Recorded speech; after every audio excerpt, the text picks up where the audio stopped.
Hello, all of you internet media junkies way out there in the electronic world beyond. I'm Lloyd Miller from Phoenix, Arizona, and I have a short but true story to tell you titled, A Quest for Truth. I wish I could tell you something funny and entertaining, but my topic is pretty serious. I hope you like it. It's 1939, 70 years ago, and I just got home from a rather disturbing Sunday school session. My teacher, a fire and brimstone type, quoted the Bible, Matthew chapter 18, verse 9, as follows.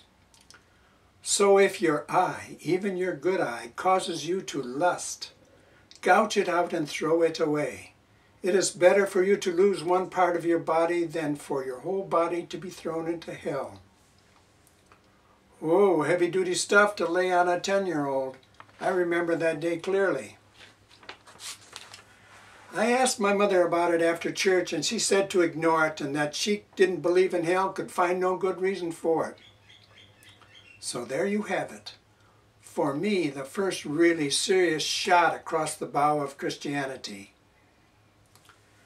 The second shot came my third year of college in a Religion of Mankind class.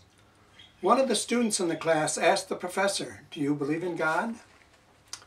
His response was, "If you are referring to the grandfather God concept of Christianity, Islam, and Judaism, then no, I don't believe in that concept of God." That statement made a lasting impression on me. Pulling me in the opposite religious direction was my first love, who was an attractive, praying Christian girl. Needless to say, it was not in the cards for us, and we both willingly went our separate ways. The final shot, a short time later, was not across the bow, but rather a direct hit. It was an article by Richard Dawkins, and I think in Scientific American, describing the selfish gene concept. I bought that book titled The Selfish Gene, which set me on the lifetime path of examining belief systems of all types. Charles Darwin's On the Origin of Species was next on my list and became the basis for the development of my own belief system titled Nature's Way. It is a belief system that recognizes evolutionary and molecular biology as the best explanation for the human condition. We humans have a whole variety of beliefs that range from the sublime to the ridiculous.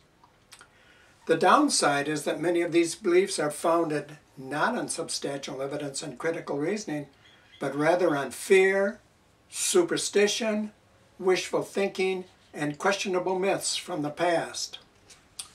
Some of these beliefs are harmless, but when a large segment of a population pushes an aggressive agenda that includes violence against other members of the population, then we have a serious problem. A couple examples of these phenomena are the present radical direction of a small but strong segment of the Islamic community. Another is the preoccupation of a certain segment of the Christian church which are trying to influence our government to take steps that will accelerate the biblical prophecy concerning the rapture or end times. These directions are full of problems and violence. While I am only mentioning two of these instances, history is full of violence and oppression based on religious beliefs that lack the most basic examination for evidence and plausibility. Some people cling to quite contradictory beliefs about their beneficent God, about what their beneficent God can and will do about the situation in which they find themselves. The beneficent God concept became completely unacceptable to me when I walked into the Michigan State University Library and saw this huge book sitting on a pedestal. It was a book about 6 inches high and contained a pictorial and literary account of the Holocaust. I decided right then and there that my college religion professor was correct. A beneficent, interactive, and omnipotent God would never allow such an outrage. Recently, I was passing through a neighborhood in Surprise, Arizona, and saw a string of people going into the Unitarian Universalist Church of Surprise.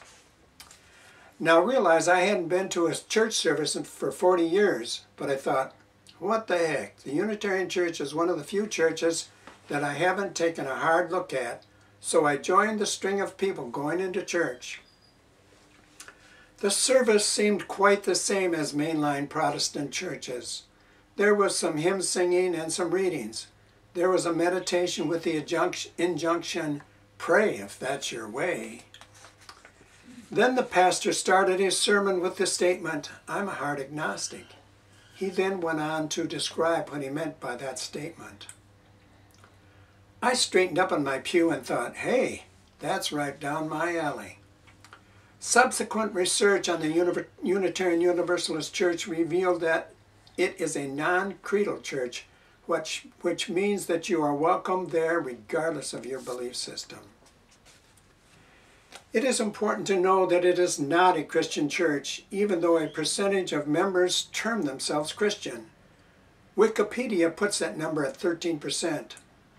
But what is true is that many are humanists, atheists, agnostics, freethinkers, Buddhists, naturalists, so forth. One of the covenants of the church is the acceptance of one another. This concept is of critical importance to our fractured world. It is encouraging to realize that within our country there is a sizable church organization that honors independent, critical thinking not bound by any creed or system, and that can yet still function well within those aspects that have made church-type affiliations valuable for many throughout history. If these attitudes are not the wave of the future, then I think we are in for a very bumpy ride in that future. Thank you for giving me a chance to tell of my quest for truth. I hope you liked this short tale and found it illuminating.